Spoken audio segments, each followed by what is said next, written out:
Hello. Hello, everybody. Oh, yeah, I should move my mic closer. And How are you doing? welcome to Coffee Class with Young Screenwriters. We are an online resource and community for up and coming screenwriters. And today we are talking about the first 10 pages of a screenplay, and particularly spec screenplays, which are scripts that no one's paying you to write, but that you want to either sell or use to get a job. So that's what we're going to be talking about today. And just to acknowledge, I feel like so often when people talk about like great screenwriting, great screenplays in general, so many of the examples are given to people who have a lot of power, right? Because that's really what we're talking about when we talk about spec screenplays. Spec screenplays are written by people who don't have power, who don't have leverage, who don't have careers to sort of bring into the conversation, who can't get away with things as easily. You know, it's like the classic thing that John always talks about, but Tarantino, right? But like, well, you're not, and you're trying to break in. What type of scripts are you writing to persuade people on the page? And that's not to say we are only going to talk about that, but like, it's a good place to start. Did you see that apparently that was trending on Reddit screenwriting?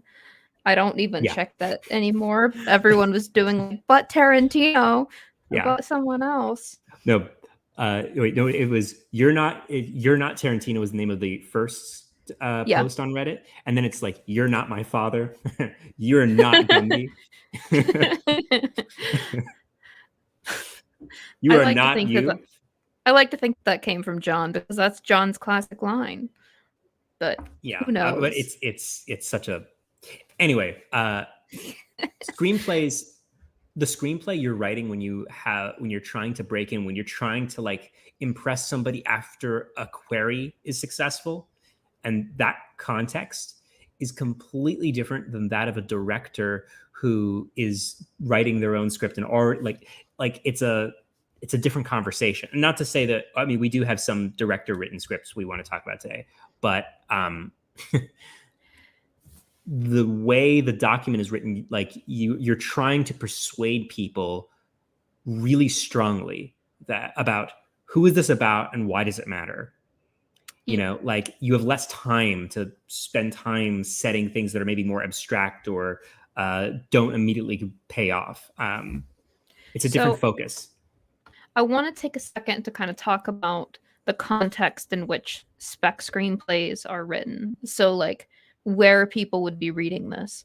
So just because I think it's good to cover quick definitions, a spec screenplay is a screenplay that's written on speculation. Nobody's promised to give you a check. You're writing it yourself because you have an original idea, or you have an idea that you think is going to be cool, and you're going to sit there and you're going to write a screenplay and hope that something comes out of it.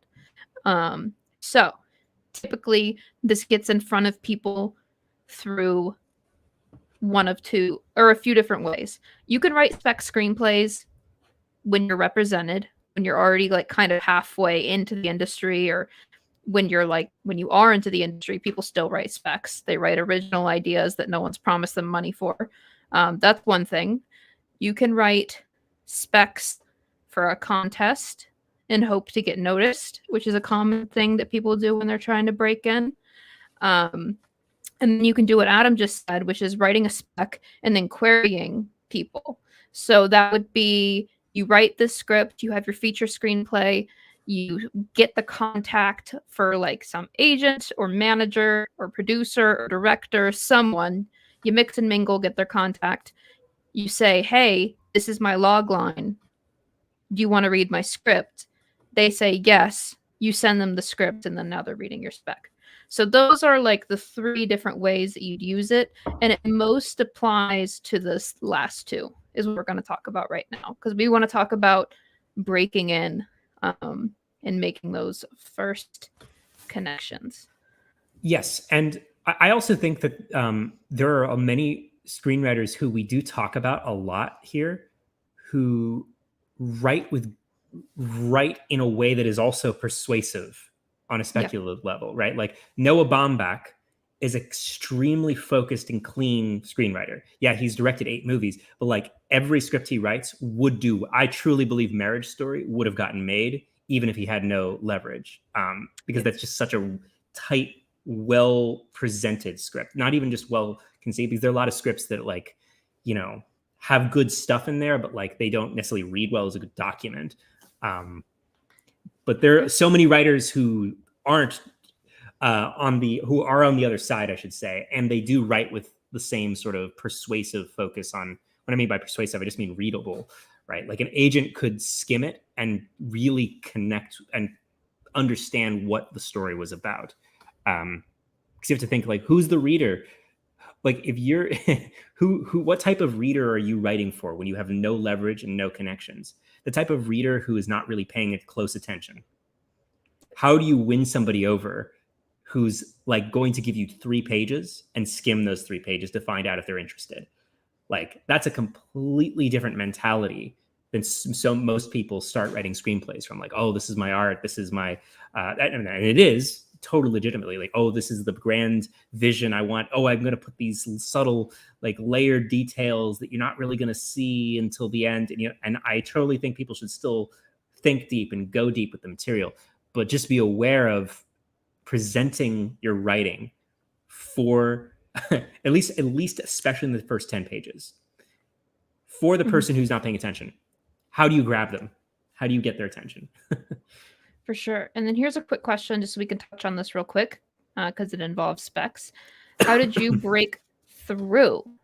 Mine was that I wrote a spec in class with John, and then I entered it into a contest and won the contest. And then as a result, it got distributed to a bunch of different agents, managers, producers. I had a few managers reach out to me and want to talked with a few of them, ended up building a relationship with one, and he took me on. And then I used specs for him to apply me to open writing assignments, which is basically like a producer has an idea, they want a writer for it. Your manager is like, oh, I have a writer that could be really good for that. They send one of your sample scripts, and then they either take you or they don't.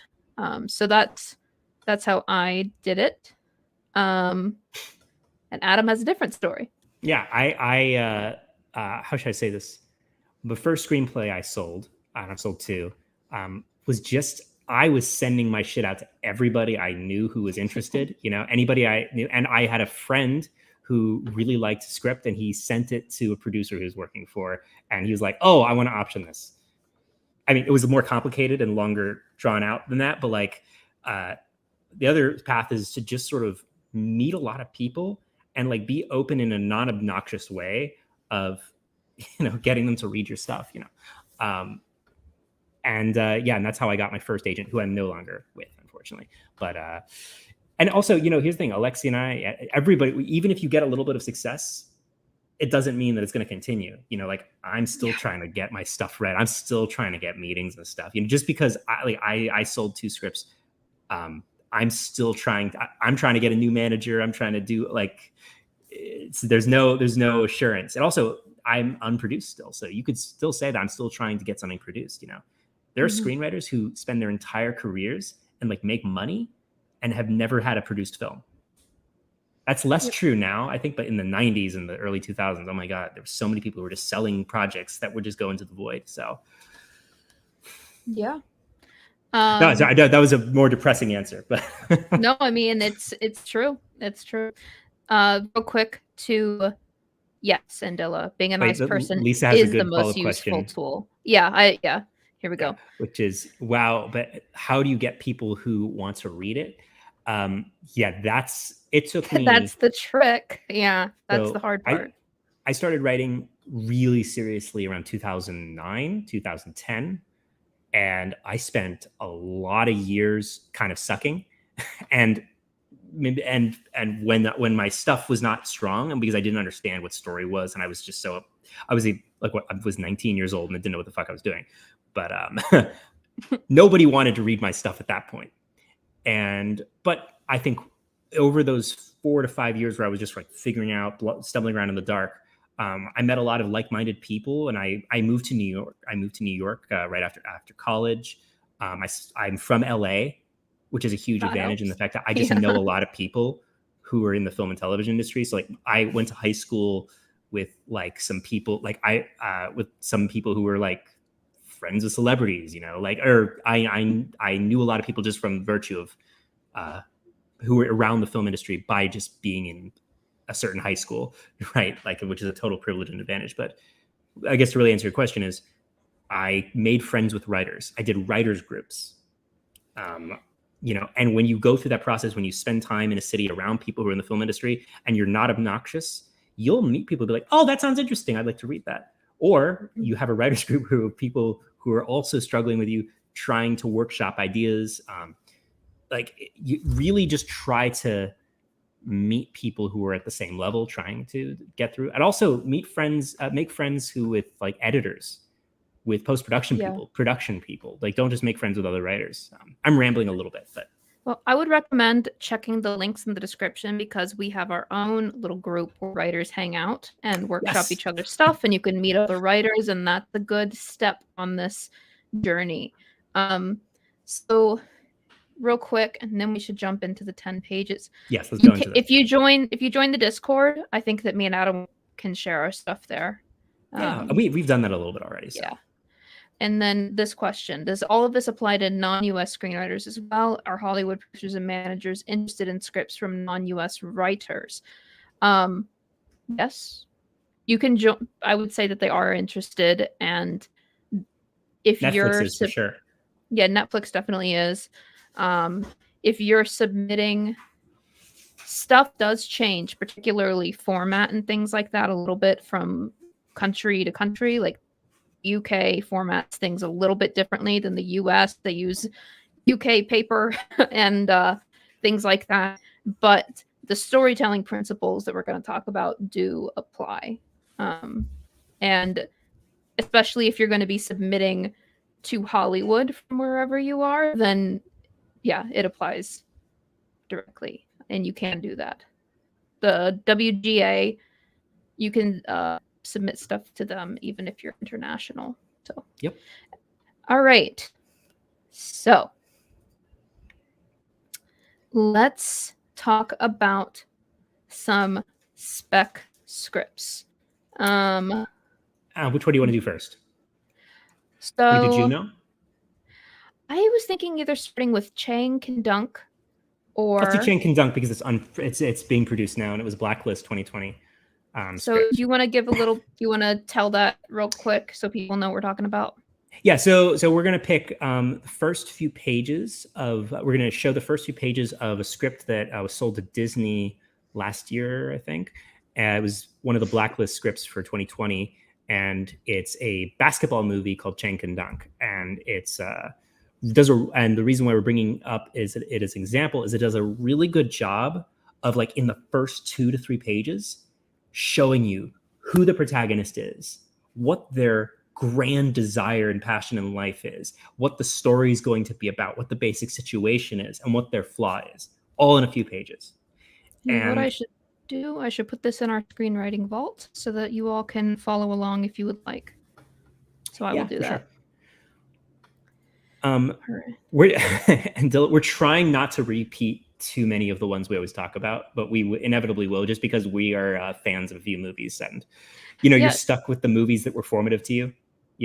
Oh yeah. I don't even. I'm just as guilty as Alexie. I wish I could talk about Winter's Bone. I will happily tangent that way. Let's not talk about Winter's Bone. I don't know if it was a spec. For those who don't know, that's one of Alexie's favorite movies of all time. It is. It's fabulous. The one thing I want to say real quick. Oh, yeah, sorry. You go. I want to explain what the Blacklist is just very, very briefly. So the Blacklist started as like an informal thing, but basically what it is today is it is a list of the best scripts that are unproduced, the best spec scripts that are unproduced throughout the course of a year.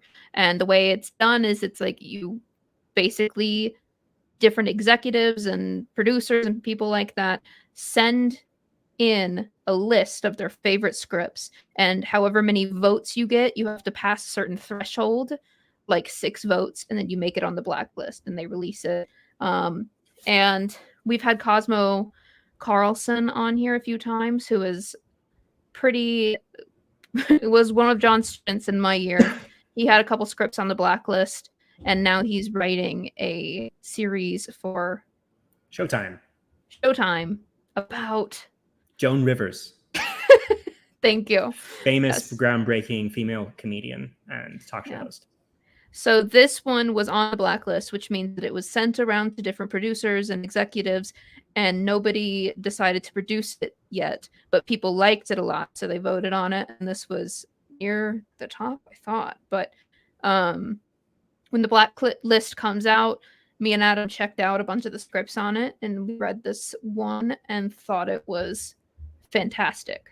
So the other thing I want to mention, that's great context, Alexie, is more sort of like craft-wise, what our theory is for like what you want in the first 3 pages. And this is obviously there can be exceptions, obviously, but as a general rule for specs, you want to communicate at least one of 2 things. One, the protagonist and their flaw, or 2, the situation and concept. What I mean by situation and concept, like if it's a murder mystery, you want the murder to happen in the first 5 pages. Or have people know, oh my God, this is a murder mystery. If this is a science fiction story about like, Kung Fu, I want sci-fi Kung Fu in the first few pages. It's sort of like communicating what the concept is. Now, this story does both things. We get a sense of what the concept is in the situation and who the protagonist is and what their damage is in life. Yep. I almost have this link built for you all in case you want to check out the full script. Actually, Adam, you can't post it. I was going to post a link to our script vault because we just added a bazillion pilots. I spent several hours a lot of Netflix pulling pilots, them. Yeah, a lot of like brand new stuff. So let me I almost have this link so that people can look.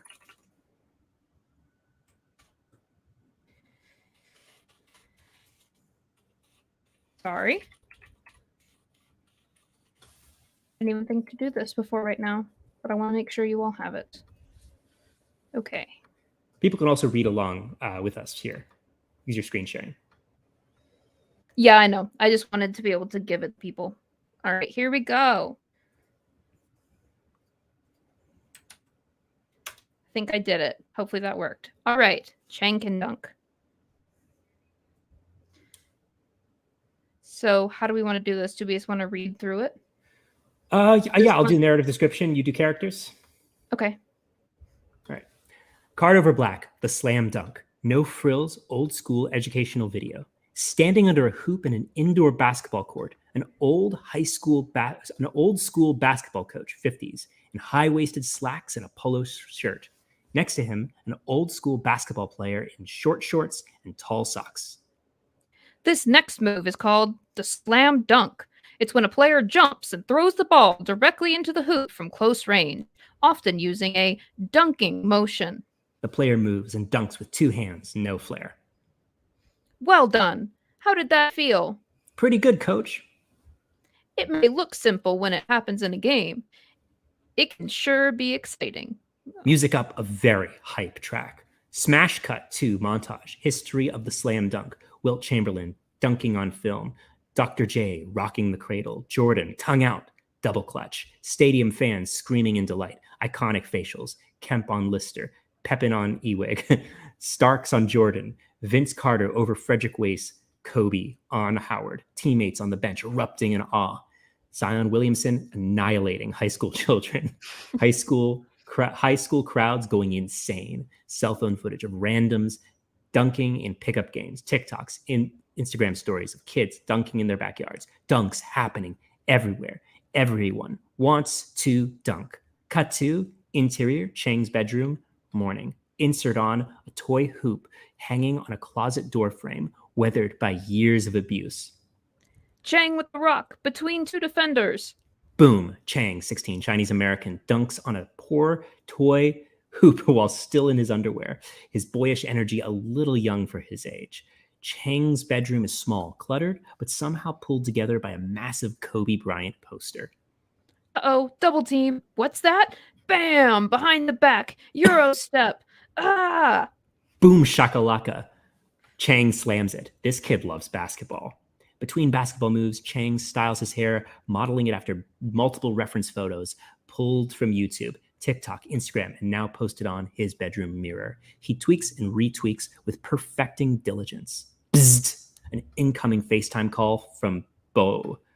Chang answers. Bo, 16, Asian American, a bit on the chunky side, exclaims, "Wow, I did it. I barely recognize you." I know. It's awesome. Chang checks the mirror again, beaming. I think that's pretty good. Yeah, that's pretty good. So there are so many details here that are really well considered. And just so many things, like, for example, the opening segment. We immediately get that this film is not just about basketball, it's about slam dunking in general, right? We get that from the title, and there's a unity of concept. Like, I can be stoned out of my brain as an agent, half paying attention, and in half a page, I'll know what the script's going to be about, which is so important, setting up expectation. And we also just sort of, also not just establishing the concept, establishing the tone of the movie. This movie is going to be lighthearted in spirit. It's going to be energetic. It's going to be about sports in a fun way. It's not going to be a melodrama. It's going to be, I don't want to say a comedy, but it's going to be an energetic, life-affirming movie about basketball. And on page 2, we get the sense that this kid, with some really smart scene description, the fact that he's a little young for his age, energy-wise, that's going to maybe play into his flaw, where being set up for, like, okay, what's wrong with him, right? Because every character needs to have something wrong with them, or else why are you writing a story about them? But, like, what's out of balance in his life? But you get, more importantly, the big thing he loves more than life. This kid wants to be either playing basketball or being a basketball player. He doesn't just want to play basketball. He wants to slam dunk. And later on in the script, we obviously get his dysfunction in his relationships and his immaturity. But so, Sandra, I agree entirely. I feel like the energy is one of the best parts of this. And then Lisa, this is a good question too. I thought cuts were the directors and shouldn't appear in spec scripts. So this is where we run into one of the most frustrating things. That is correct. In general, it is not a good idea to put things like music up and cuts into your spec script. But here's where it's annoying. But this is also done very, this is not like egregious though, right? No, yeah. Like, and I think when it's done in a story motivation, like a tone thing, a tone thing, when it's done like in a motivated way, where we're getting a sense of, like, we're like getting out of the documentary and into his bedroom, like, I think that it communicates a little bit. But like Alexie was saying, people break the rules all the time and get away with it. We're just saying the platonic ideal of a spec screenplay is to not have that stuff in it. But, you know, people do it. People do insert on.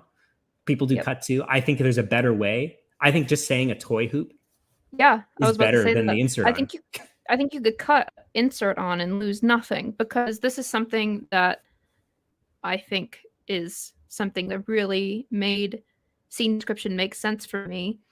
Whatever you're describing fills the frame.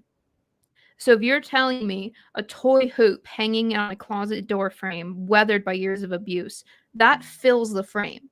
We're implying with that one line that we're doing an insert on this toy hoop.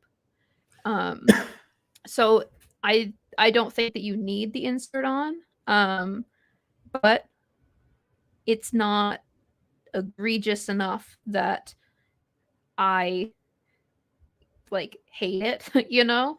No, and also by this point, we kind of like, this beginning is so interesting and so good and has so much energy that you're kind of going with it even this early on, I would say. Like, I was already pulled into it. And also just by how they described this. like just the description of these dunks. It wasn't just like Wilt Chamberlain, Dr. J, Jordan. It's like each of them has like so much energy in the description that I already trusted this writer by page 2. And two things are accomplished by this. The way he describes basketball proves to the reader that this writer knows about basketball and is a basketball fan. Yeah. Right? Like he's using, like, I have no idea what Starks on Jordan means. If that's I don't know what that means, but it doesn't even matter because it's a small thing that just proves that this person loves basketball and the writer has authority to talk about the world. Because one of the things you have to deal with when you're writing about a subject is being like, okay, but who are you to write about this? Right? Like, I'm not questioning this writer knows their shit based on this first page. And the second thing is going down on page 2. Boom Shakalaka is incredible screenwriting. Yes, it is. That is incredible, like, screenwriting. That outshines the cut to and the insert. Like, that is such a good action line. Yeah. And it fits, like, the tone, it fits the context. It's so good. It's such a strong choice.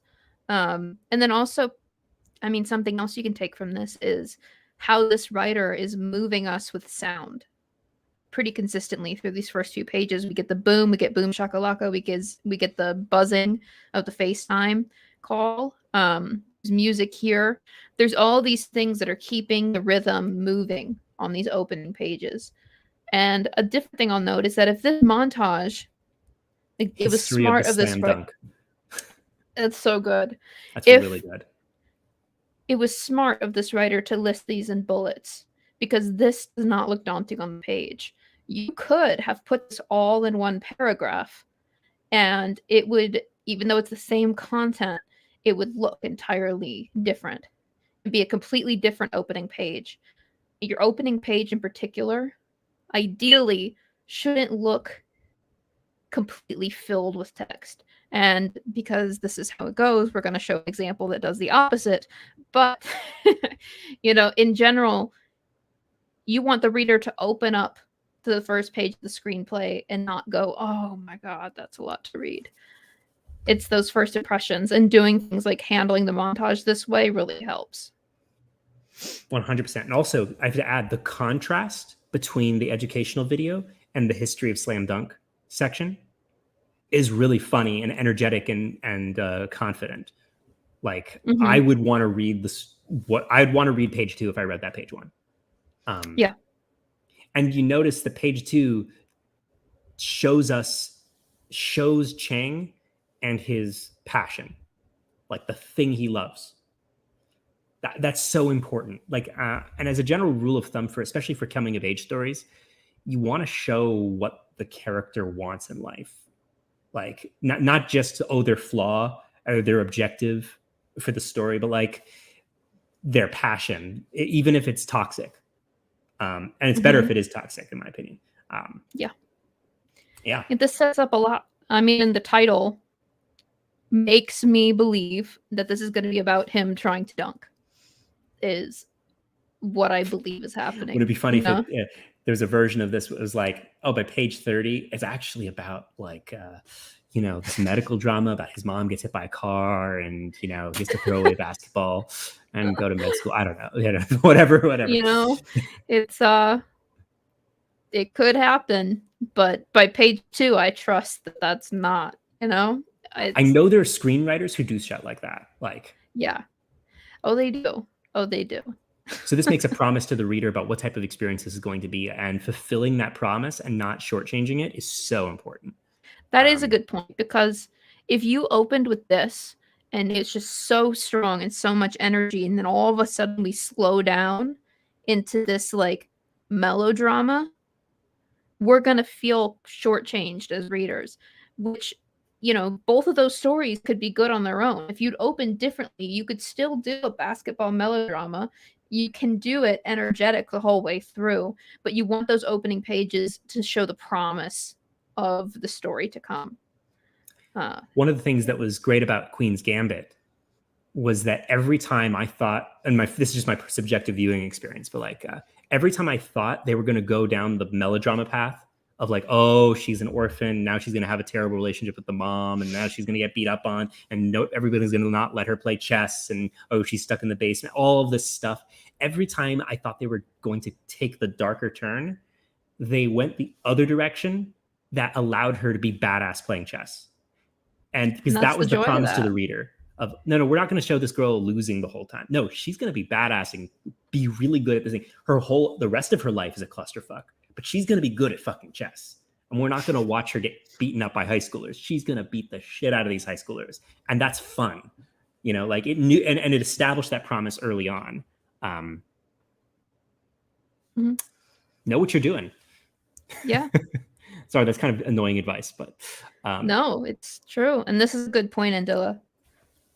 The more of these we've done, it just feels like a mercy that the writer offers to the script reader whenever they're avoiding writing walls of text, especially in the opening. Oh, yes. Just picturing the relief on the reader's face when they see the white space. Exactly. It's so real. And as I had an internship at Sony a few years ago where I was a script reader. Oh my God. It's terrible. Like when you have to read a bunch of scripts and give coverage on them, the worst thing in the world is you like flip through it and oh my God, you're like, oh, that's a lot of black ink. That's a lot of that's and I'm not going to read it. I'm skimming, you know, like that's what people don't realize when they have giant chunks of text. They think because they work so hard writing it that people are going to work hard reading it. Fuck no. People make your pages easy to look at as possible so you can get them read. Because some intern is not. They're trying to burn through the script so they can do their little book report and move to the next one. That's true. So Lisa says, I worry that stating based on true stories can sabotage success. What's your thoughts on that? I would say that it doesn't. I like this based on countless. That's what I really think sets this apart. It's kind of like that beginning of, what is it? 500 Days of Summer? Where they're like, oh yeah, the except this is stories not based on anybody or any real peoples except for you, so and so, bitch. Exactly. It's like it's been done so many times that there's no longer like oh really when it says based on true story. So you want to do something different than that. Like I think that there was a different script that I think was in the blacklist that was like based on this Reddit post, and then they included the post. And it's like, if it's something unique that is interesting, then go for it. But if it's literally just based on a true story, then I wouldn't say it's a detriment, but it's just not interesting. I don't know what it's adding. At the end of the day, what you have to do is, as a writer, you have to develop your confidence with yourself. And that really comes down to being able to like have read enough scripts where you understand what's a good script versus a bad script, having edited enough of your work to know what it takes to get clean pages, all of those stuff. But like most importantly, being able to like look at something of your work and be able to say like, to honestly ask yourself, is this interesting? Is this clear?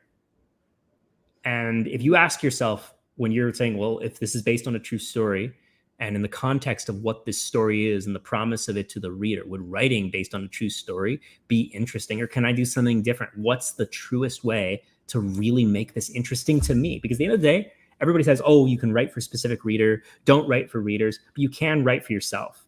And if you develop your own taste, the better writing for yourself will be. Because at the end of the day, you've got to ask yourself, if it doesn't excite you, if it doesn't like make you smile, if you make a joke and you don't make yourself laugh, you're fucked. That's a good point. Yeah. Like you got to think you're freaking hilarious, or else who is? You don't think you're funny.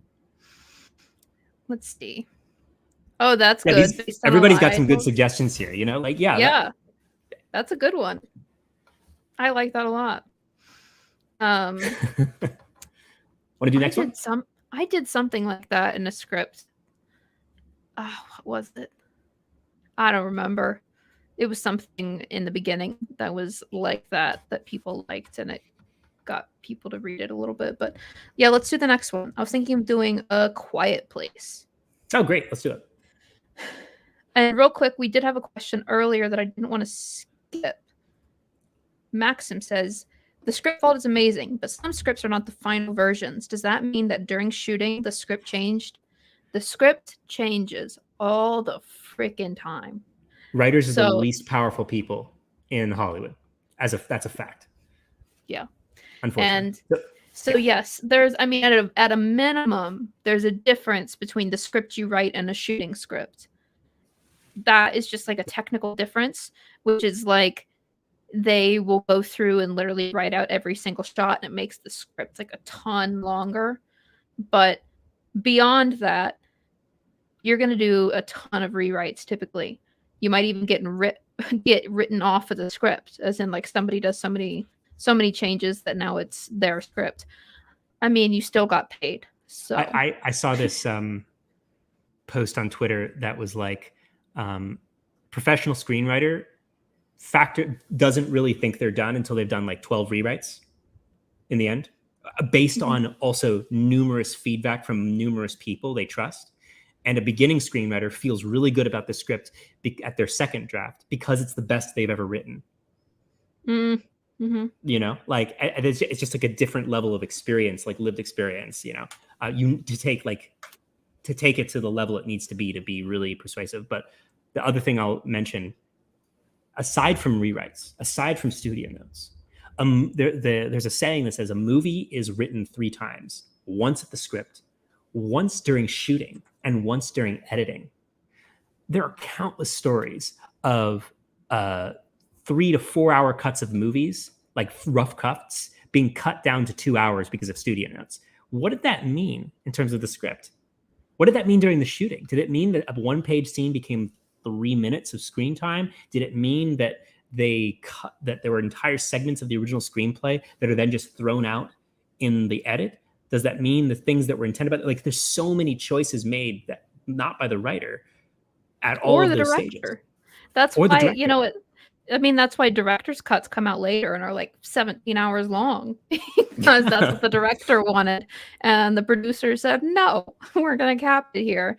And I mean, like, what was it? Avengers Endgame. We were supposed to see Tony Stark's daughter in the end, and they shot all the scenes and they casted her and everything. And then, nope, not in there, not in the film. So yeah, stuff gets changed a lot at every single step of the way.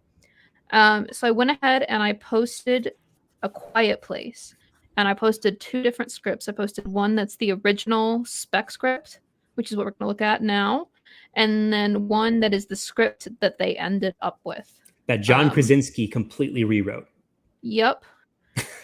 Just to sort of speak to it, like, this is we're going to show the original version of A Quiet Place that has like all this experimental stuff thrown into it. It's pretty cool. I think Avi showed us about this. Yeah, Avi's a big fan of this script. Yeah. So this was the version by Scott Beck and Brian Woods. And so this is another modern screenplay, and something that, if you'll note from Chang Can Dunk and this one, is that it is becoming a trend to make your scene headings stand out more. By bolding by bolding them. And Chang Can Dunk, he did underlining. I think I like the way bold looks on the page better, but it's becoming more and more common in modern scripts to do something like that. And I think it makes it read so much better because it's kind of like adding chapters into a book. Like, you know that even if it's a book you like, half the time you're checking to see like how much further is this chapter, and it like gives you little milestones. By bolding these things, it's helping your reader's eye move along the page, and it's just a subtle thing that I think helps a lot. And some people will tell you it's against the rules, especially like traditionalists.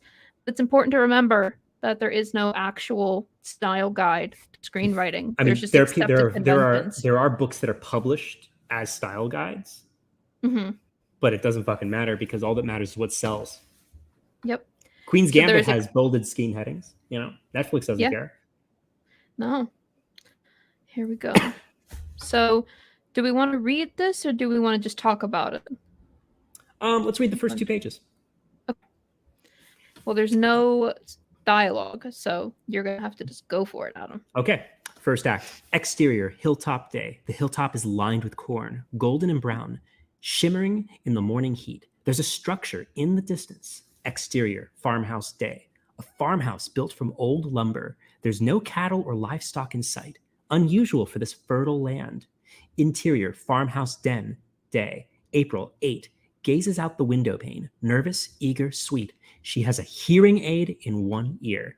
She's focused on a tool shed 100 feet away, isolated under a crooked apple tree. Her eyes drift from the shed to her older brother, Will, 10, who stands outside. He sticks his tongue out. She ignores him. This is their dynamic. Exterior, shed, day. April picks weeds outside the shed. She pockets a purple iris and wipes dirt on her sweater. Will plays nearby with a golden retriever. It wears a muzzle. Exterior, driveway, day.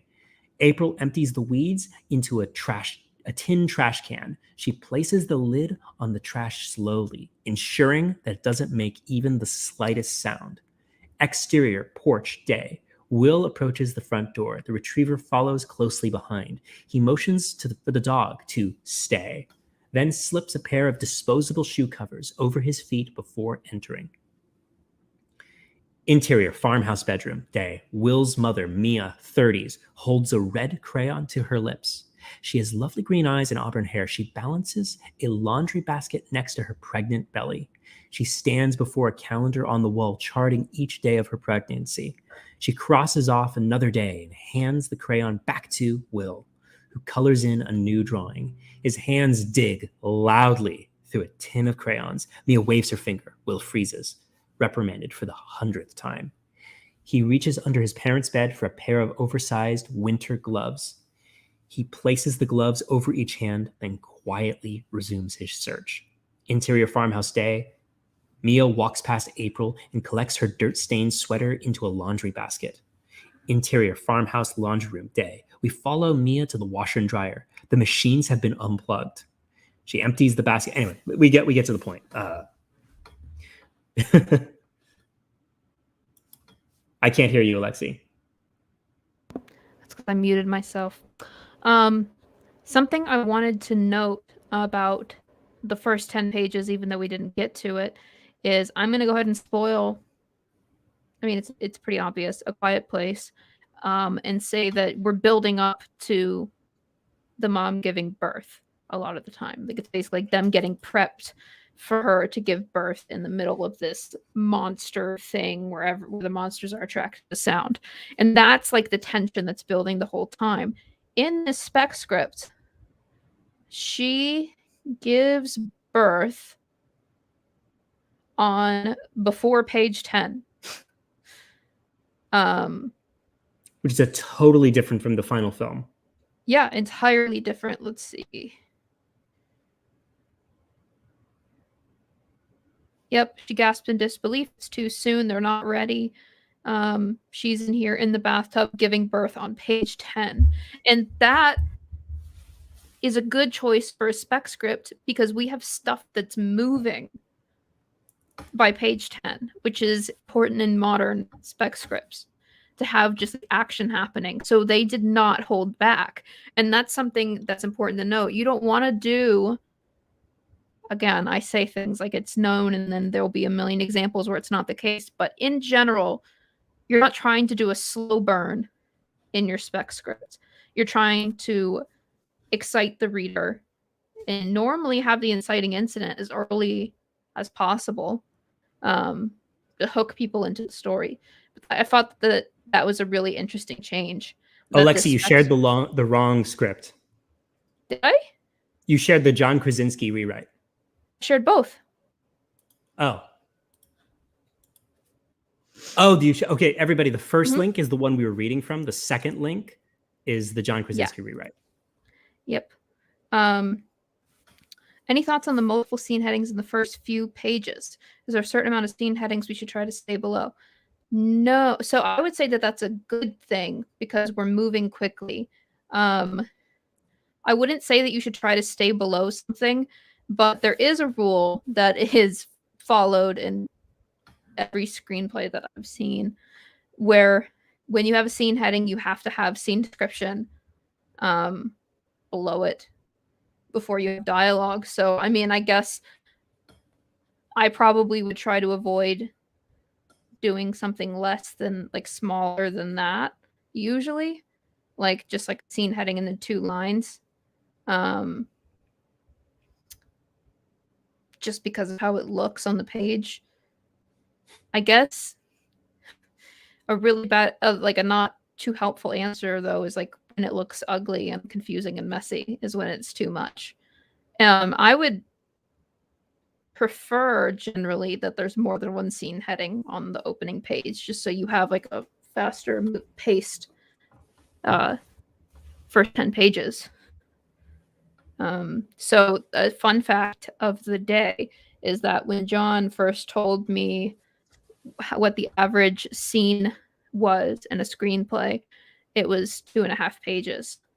I think now it's reduced to 1.5 or something like that.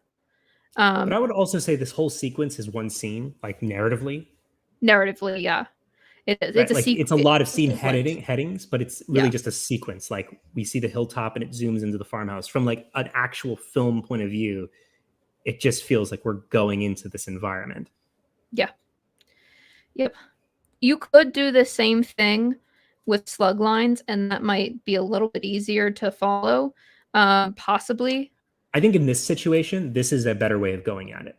Yeah. I mean, I like the way it looks. I'm just saying slug lines are an option, which would be, instead of doing exterior farmhouse day and then exterior farmhouse, den day, you could just do a slug line, which is not the same thing as a scene heading. So it doesn't have this extra space. It has, like, a regular amount of space between scene descriptions, and it would just say farmhouse, den, or just den, and you'd keep going. And it's basically saying, it's implying that it's a continuous movement from one space to another, and that you're following the action usually. I think because this is page 1 and because it's an exterior to an interior, the scene heading is good. Mm-hmm. Like, for me, I think the slug line is more right. of, like, a really quick transitional action kitchen to living room thing. Yeah. Like, this could have been a scene heading where she's going from the hall with the laundry basket into the laundry room. If it was meant to be, like, that could be a case where you just do a slug line. But I don't think it's, like, distracting that they didn't. Slug lines become more. Go ahead. Can we talk about narratively what these first 2 pages accomplish? We understand the rules of the world. We might not understand the cause or the situation. We understand their situation and family dynamic. Like, the way Will and April, he sticks his tongue out, she ignores him. This is their dynamic. That's really important to, like, establishing what the relationships are. The fact that Will is is chastised by the mother for digging is really important.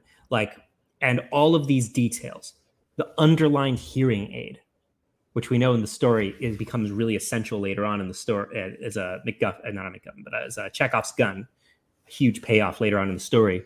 But also just the muzzle on the dog, the unplugged washer and dryer. Poor dog, you know. But the way she places the lid on the trash can slowly, ensuring it doesn't make even the slightest sound. We know they're trying to be quiet for, like, a life and death reason. Mm-hmm. And that everything they are doing is oriented around that. And we also know, as a reader, pregnant woman is a bad thing in this horror situation. You know, like, yes. Like, if they have to be quiet, you know that she's going to have to give birth sometime in the story. And like you imagine said, if she was an inciting pregnant incident in the story, right? Imagine if she was pregnant and they didn't resolve it before the end of the script. Imagine if that was just, like, an extra thing. Isis says, I recently heard some advice not to use CONT/continuous and slug lines. Is that a thing that people don't like that? Like, Interior said continuous. I've not heard that. In slug lines, I don't think you need to do that because slug lines are the abbreviated versions anyway. I think you're talking about. Oh, I thought she meant scene descriptions. I think she means scene. Sorry, scene heading. Yeah. I still do that. I still do continuous. Yeah, it's the best way to do like really when it comes down to like you have to be asking yourself, is this the right best way to express the idea I'm trying to say? Like rather than asking yourself, oh my God, am I doing it right? No. Yeah, are you communicating the story in the clearest, easiest to read way? And are you in screenplay format? But like you need to be asking yourself from a place of confidence, am I telling the story clearly? And I want to show you all something to sort of get this point across, which is, it's something that people are advised not to do, and they do it well. It's not that far down. It's really, like Adam mentioned that this script was experimental, and it is. Let's see. Let's get some of the pictures. Also, the script is extremely short. Yeah, it's very short. I see. Look how this is fun. That's not that experimental, but closer. That's good. That's good screenwriting right there. Yeah. But there's one in particular. There, 3, 2, 1. That kind of thing is really cool. Again, we're getting experimental, but not as far as they will go. This is one of the ones that is a really standout. So I want to quickly mention that in general, a rule of thumb is that 1 page of screenplay is 1 minute of screen time.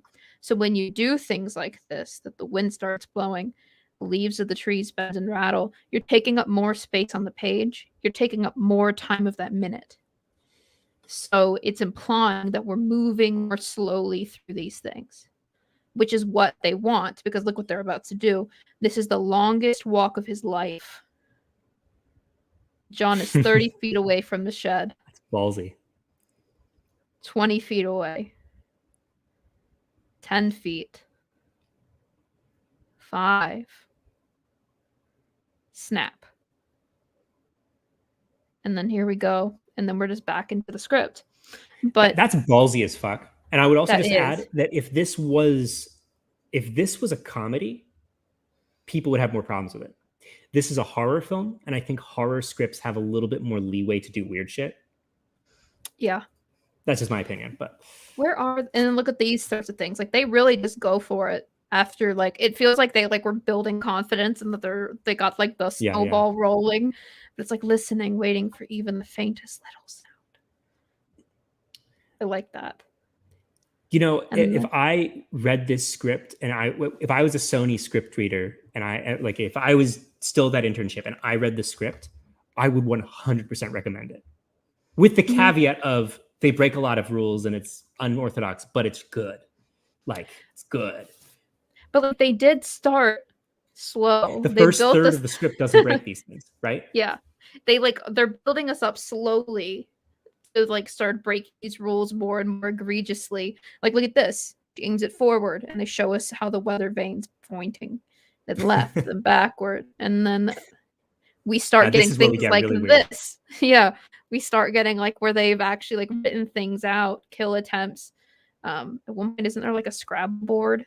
We start getting things like we see a map later, right? Yeah, or something. Look at this. Starting to get all that. This is where you lose me a little bit.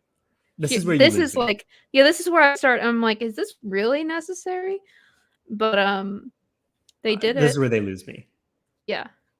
But again, though, they built up to it, and you have to know that it's ballsy. And this is, again, it's one of the things where it's like, is it against the rules? There are no rules. Is it against convention? Very much so. There are some rules, Alexie, like Courier font as the standard. Well, yeah. Yeah. I mean, like that's like convention so much that it might as well be a rule. Right. And also margins. Like if I read a script that, and it's not like a confident, ballsy, motivated story choice, it's just incompetence of like, I've gotten 3 scripts and feedback this week that have inconsistent dialogue margins and narrative description margins, where like the name will be not where it's supposed to be and the dialogue spills over to where the narrative description is. Like, if you like, that's those are rules, I think. Yeah, people have very little tolerance for things that feel like you're trying to cheat, like making your margins thinner and doing things like that. Like people get pissy about that sort of a thing. Well, I mean, there's that, but then there's also incompetence. Yeah. Like, oh, I didn't know. Like, there are people who genuinely write screenplays without having ever read or looked at a professional screenplay and thought about it. Yeah. You want to show that you're taking this seriously and Yes. that you've given thought to it.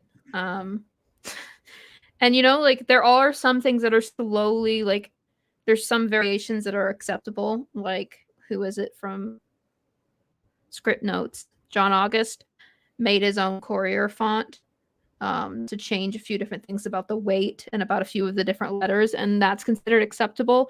Mostly because if you're just looking at it on the page, you can't immediately tell the difference until you start looking at them side by side.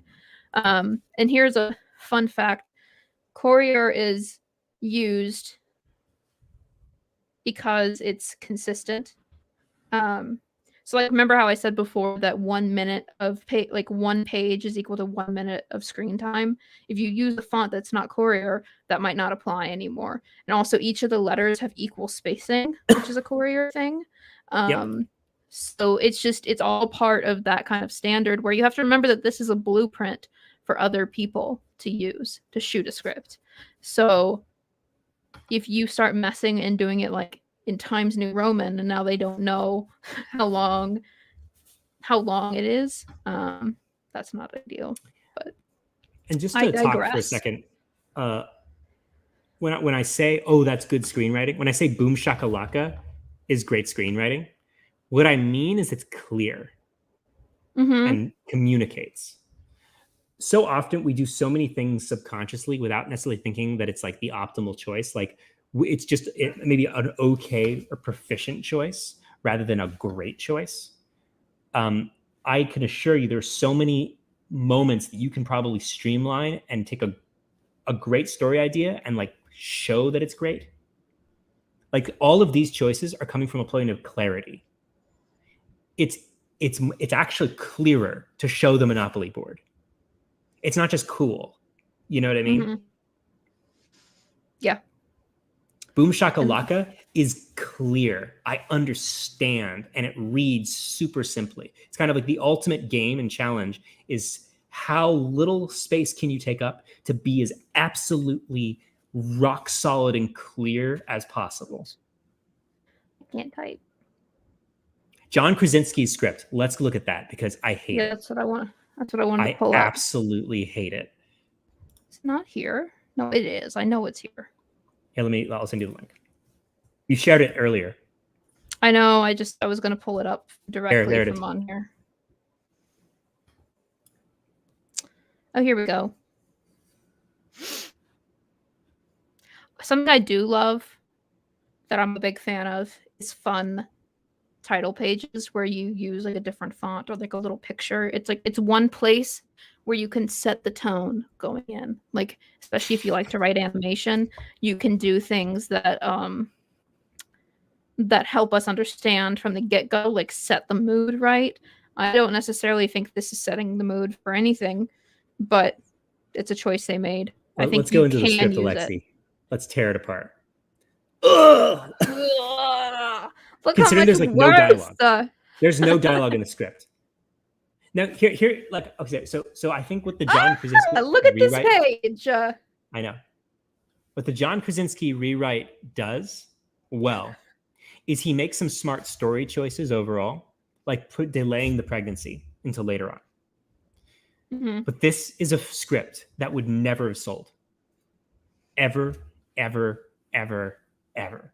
If John Krasinski was not who he was and in a position to get a movie made,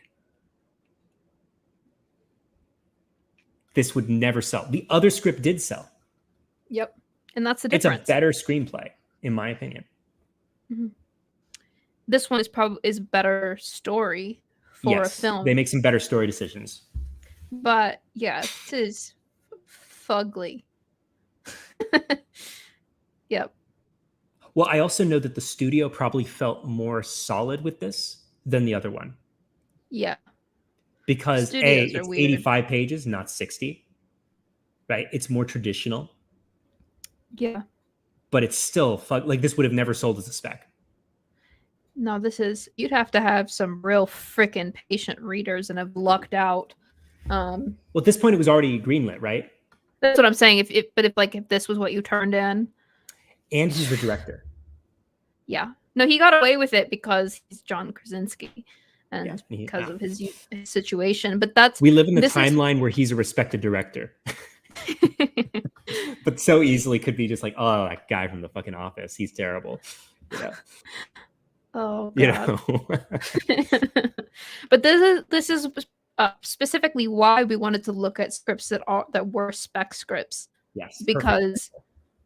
Because this is not necessarily what someone trying to break in should go for. There's a difference. When you're John Krasinski, you can do something like this, and it's different than what you should do if you're Brian Woods and Scott Beck. Those guys had to write something to break into the system. Mm-hmm. And so that's why we were taking a look at these in particular. Yeah. I could not make it through this. I would have to work really hard to read through this, and the other one would be such an easy read. Yeah. Yeah. I agree. But I do, and I think a lesson, though, that I really think is important to take away from this one is the fact that they eased us into their weirdness. Yeah. For sure. Like, for sure. Showed us that they know what the conventions are to begin with. This is really clean. The only thing that's at all unusual that they do is they bold the scene headings, and that's not even really considered unusual anymore. They do a lot of underlining and a lot of capsing, but I think that's sort of taking the place of dialogue. So we roll with it. Like, this doesn't feel unusual. It feels like something that they know what they're doing. And then it takes us a bit to get into the parts where they start breaking the rules. But like, look how long we go before they do that. This is like the first thing that's like footage or not formatting that is yeah, that's a formatting faux pas for sure. But it works. It works. But like, look, like the page 6 before they did anything, like where I was like, wait, what? And they ease us into it. I think that was a smart call. I think a lot of the relaxing of rules comes down to just the old guard is retiring or dying off, and the new streaming people don't really give a fuck about formatting. They don't. They care about story, and rightly so. They care about the important things. Like, they care about, is this conceptually strong? Is this well-rendered drama? Is this well-conceived? Is this clear? Like, I think in 1999, a Warner Brothers executive might have been, well, the margins are not correct, so I'm going to throw it away. You know, there's a lot more navel gazing and nonsense and stupidity. How do you really feel, Adam? Yeah, sorry. I am. No, I just know true. that it's something silly. I say on a copy class is going to bite me back in the ass like 10 years ago. Like, somebody's going, hey, you dissed me in 2020 on this video. My agent sent me you dissing me. Never going to work with you. You know, this is actually, I did not realize how long we'd already gone. Oh, wow. It's 5:07. Okay. Yeah. Do we want to look at something else, or do we want to? What else do we have? I have pulled up Juno, which is a unique situation, and I have Brick. I have Brick too. If you wanted to do Brick, Brick is a little older, so I'm curious. I actually don't know what it looks like. The reason why we care about things like about it being modern is because it changes fast. Remember just a few seconds ago, this is Brick by Ryan Johnson. But it reads like a modern script. It does. But yeah, so it's Ryan Johnson's break-in script. And you spent all 8 years writing and tweaking this script. And you know him from Knives Out. What else? The Last Jedi. Got it. That and too. Looper. But see what we mean by I think that building the scene headings would have just been so much easier to read than Yeah, this. no, there's a Like version of this switching. that would have been better with that. But look how he Like, uses slug lines. yeah, no, he does a good job. But just like going from this Yeah. to this, that simple change just makes it so much more readable. Yeah. But he does a good job. Like, this is surprisingly modern for something that isn't The necessarily. water, a street sign, a wristwatch. Mm-hmm. We don't have to read through it, but the things I wanted to point out, for those who don't know, this is a really interesting movie in the sense of it's a gritty noir set in a California high school. And the tone of the story, and it's a hard-boiled detective noir story, but the protagonist is Joseph Gordon-Levitt as like basically just like a pissed off outsider high schooler who hangs out near lockers, and like the world of the screenplay is rendered in a totally non-realistic way. The way they talk, the way they act, like the whole idea of like who you sitting with at lunch is like really important in the story. Even though it's like, and like the language they'll use, like the like go to the page 2 for a second. They have so many like weird little expressions that aren't how high schoolers talk. Like, yeah, how's things? Status quo. Yeah, that's good. What's going on? It's been some time too. And like, I didn't even know your locker. I had to ask Brendan. You know that in this world where people's lockers numbers are, like that was how she meant, I haven't seen you in a while. I didn't know your locker. Like there's so many like little details about like he's building the rules of the world in how like people talk to each other, and it's a really strong choice that works really well. I recommend this to anybody. I think it's a really good movie. Not to say it's not flawed. It definitely is flawed. I hate the ending. It's interesting too that there's these notes. Was it Ryan Johnson who added these? Yeah. But yeah, there's notes at the bottom of the pages, like where he explains some stuff about what changed. So this is a particularly interesting one to read if you're curious about stuff that changes. Maxim, you might want to check this one out. Isn't that? I think I got your name right. Did I? I don't know. I hope I did. But yeah, this might be Maxim. Yeah, this might be a good one to check out if you're curious about how scripts change from spec to later. Because, yep, he's written a bunch of notes for us about what has changed. I also love the dialogue. The dialogue in the ending field scene was changed to match, causing mass confusion for about half an hour on set. Yeah, that's interesting. Yeah, it's just sort of also the fact that he calls the brain like like that character. We never learn his real name. We just know that he's the nerdy guy who helps Brendan out, and he's just Brain. Like there's this sort of like looseness, but also the tone of the movie is dead serious, and that's what makes it work. It's this tonal shift or this tonal contrast. Keep your specs on. Find me if she shows. It's like a 1940s detective novel. I don't know. It's just I'm amused by this. I've not seen this. You should watch it. I mean, I think this film's very frustrating because the things it does well are like incredibly strong, and then like it just sort of it kind of goes down into a melodrama, in my opinion. Like it gets a little stupid. I love this. One of the many instances of an allusion to the Youre backstory, most of which were trimmed back in the editing process for clarity. The author has threatened to write it as a standalone short story, but probably never will. So, in a nutshell, when Brendan and Emily were still an item, she started hanging out with Youre, a small-time dealer. Brendan didn't approve, so he partnered up with Youre, then ratted him out to Truman.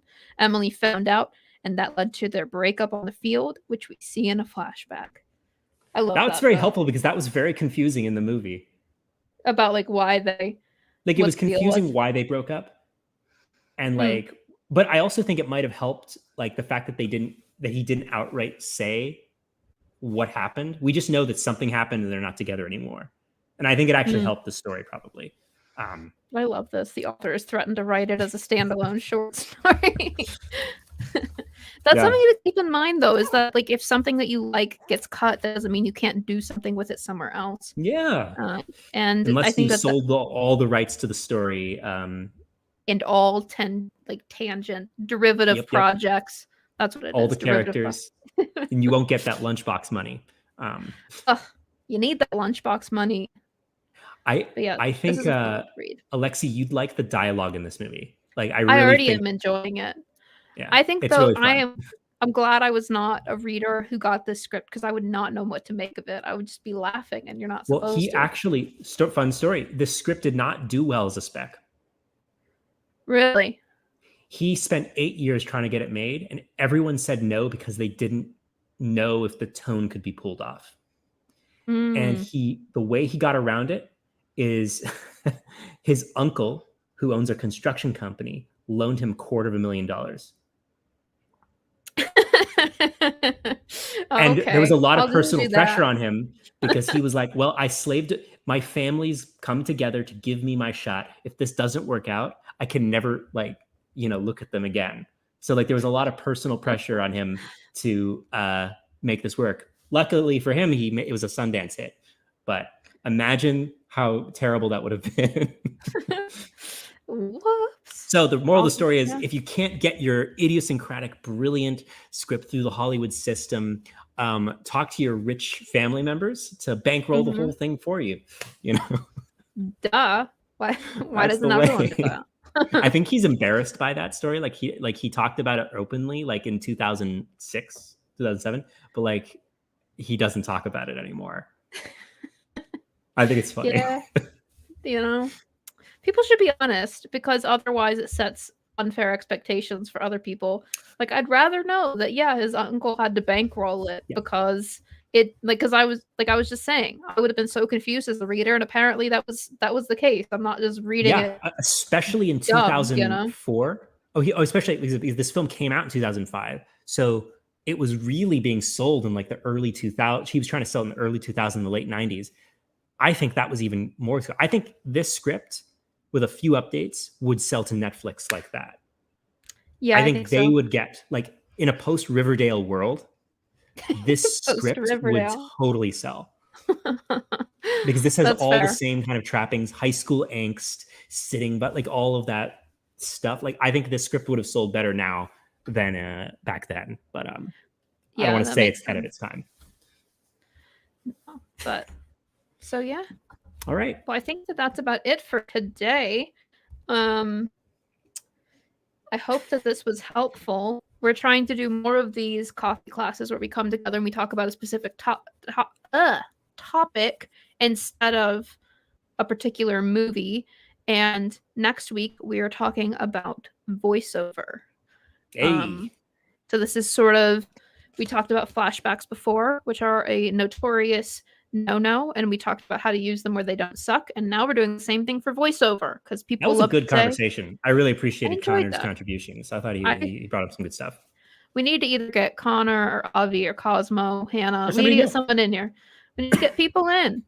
Maybe some famous screenwriters. We gotta pull out our Rolodex. Call Ryan Johnson. Call our famous uncle, and rich uncle, and have him pay. Let's get his uncle. So everybody, this is Ryan Johnson's uncle, Robert McKee. Oh God. Who knows? He might be a nice guy. I don't know. No, he's not. You're trying to cover up in case maybe it's all this persona, like, I've got to be this misogynistic dick because my fans want me to. They want the hard screenwriting truth, but really, no, I'm reading like, all of the feminist literature. I am super on the pulse. It's all just a fake. At that point, does it matter? I'm just saying. I'm trying to give him an out. I'm trying to give hypothetical, alternate timeline Robert McKee an out. Because I have nothing better to do. There you go.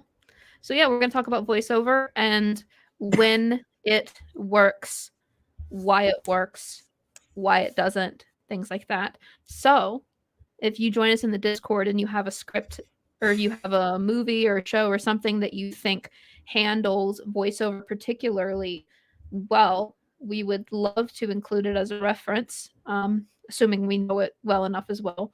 And I also want to show you all this because I spent a lot of time on it. Our script vault, I included the link before, but let me show you this. I found a treasure trove of pilots. Let me open this up. Some really hard to find stuff too. Like the full Queen's Gambit pilot. We couldn't find that forever. Couldn't forever. So I added a ton of stuff here.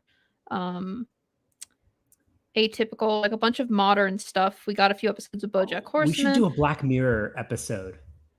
Yeah. San Junipero. We could do that one. That's a really good episode. There's things modern as like Emily in Paris. Anything Fleabag. with parentheses is new. Low. Gossip Girl. All this good stuff, Girls. guys. Yeah. Justified. Kevin Knapp himself. Killing Eve. Freaking Killing Eve. We got some Legend of Korra. Living with Yourself. You know, just a lot of really cool stuff that Motherland, Fort Salem. A lot of modern stuff that I didn't think was available.